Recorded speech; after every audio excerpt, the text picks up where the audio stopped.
Hello বন্ধুরা, শুভ সকাল। তো আজকেই না আমি একসাথে তোমাদেরকে জোড়া জবা দেখাতে পারছি। ওই একটা দেখো, আর এই একটা, আর একটা না ওই দেখো ফুটে ঝরে পড়ে আছে। আর ওদিকে বাইরে দেখতে পাচ্ছি ওই যে একটা গোলাপি রঙের জবা হয়েছে। আজকে এতগুলো জবা হয়েছে। আর এই যে জবার ফুল।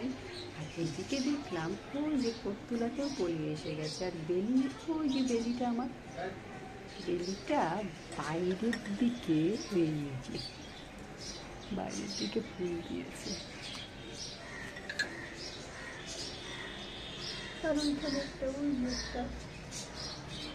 একটা ফুল রঙ্গন। তো যাই হোক বন্ধুরা, তোমরা সবাই ভালো থাকো, সকালটা ভালো কাটো। তোমাদের সবাইকে আবারও জানাচ্ছি সুন্দর একটা দিনের শুভকামনা। বাই।